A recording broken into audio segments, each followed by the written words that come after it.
I see the surfaces that I work on like the canvas almost. If I'm not connected to my surface, I'm not connected to my palette.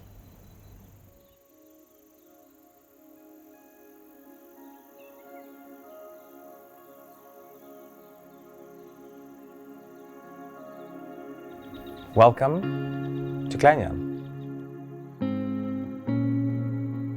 One of the most important things when putting Klein JAN together and from the first moment was the design and the quality of the materials. And to keep it natural and to keep it blending in with the environment was super important for me. The quality of the raw ingredients that's already here is so beautiful and it's been taken care of for centuries that you can't just bring anything in and accept that it's going to work. There's a sense of purity and just honesty in the Kalahari that you don't want to mess with. You have to understand the nature of life and work in the Kalahari is so different to anywhere else. There's certain things that happens on these surfaces that don't happen on any other surface in the JAN group.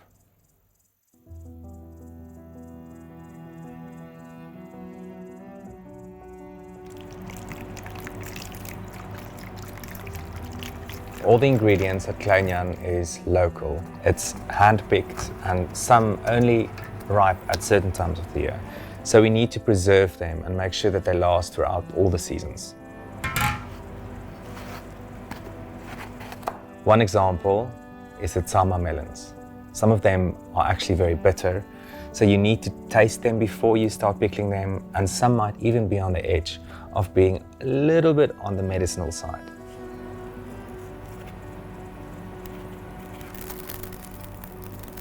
And the beautiful thing about them is the moment you pickle them and they go into the root cellar, give them 6 months, as anything with time, they just get more beautiful and more delicious. Picking these babies, they are about 38-40 degrees Celsius out in the sun on the Kalahari desert sand. So when we bring them indoors, we work on a cool surface, then they go into the root cellar. It's the contrast of temperature, it's the contrast of nature. That's just what this place is all about. That actually reminds me of the Oxidian surface from Caesarstone. It's got these warm tones and then an underlying sense of coolness.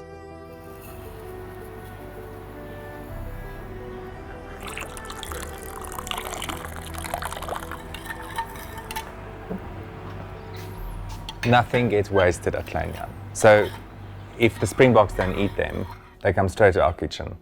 We don't waste anything. They go straight into a jar. We pickle them, add spices, and then they go straight into the root cellar.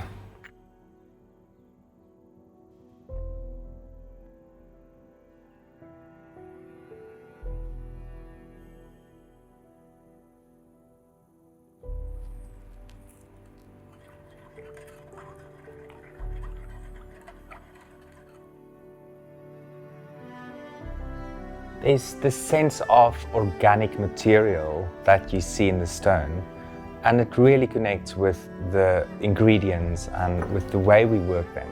Organic is the word. So from organic ingredients to organic materials, I just can't help to think how this just comes together so beautifully. And it makes our work not only feel special, but we know we're doing the right thing.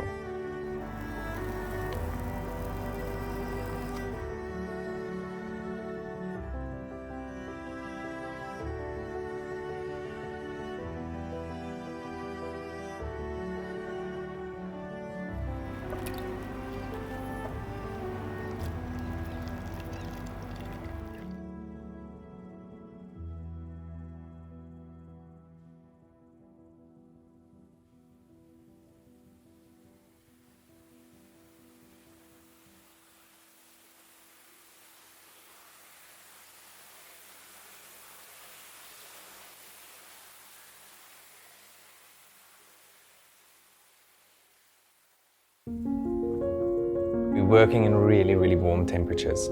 And the secret to the perfect bread is to work on a cool surface. So once the yeast is activated, you want to not overproof the bread, and especially when making these beautiful thin grass breads. They need to be super thin, but yet crusty and soft on the inside. So working on the Caesarstone solid surface, which is really cold, helps making that process so much easier.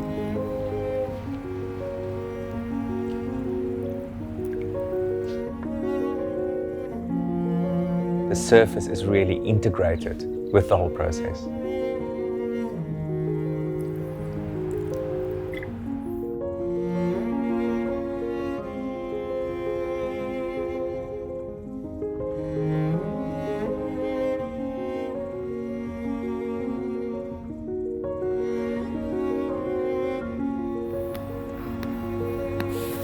In rolling these thin little breadsticks, the surface almost becomes an ingredient in this dish.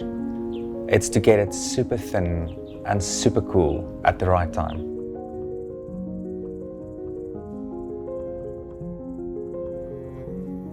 If you think about it, this bread really takes all four elements and brings it into one.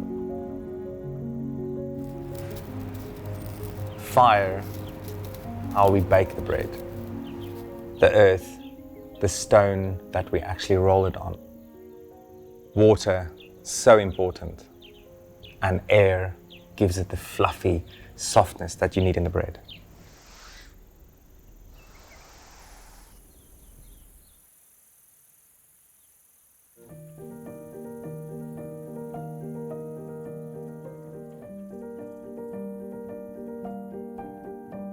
Butter normally don't grow on trees. In the Kalahari, they kind of do. We whip local farm milk into the most beautiful butter. We season it with salt from the Kalahari salt pans, adding a little bit of local honey, and then we wrap it into these beautiful little pouches that we hang in the cheese room. An experience out of this world.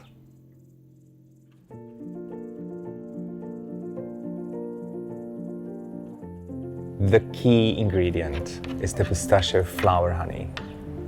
It's soft, it's delicious, it's caramelly, but it's got these beautiful undertones of almost like dark orange floral tones.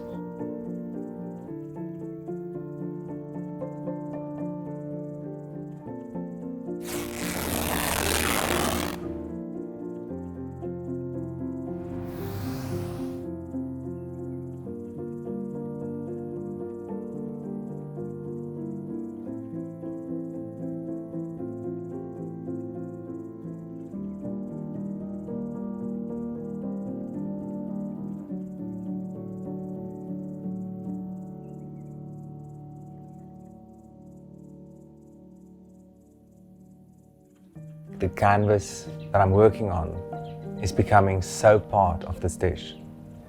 It becomes art.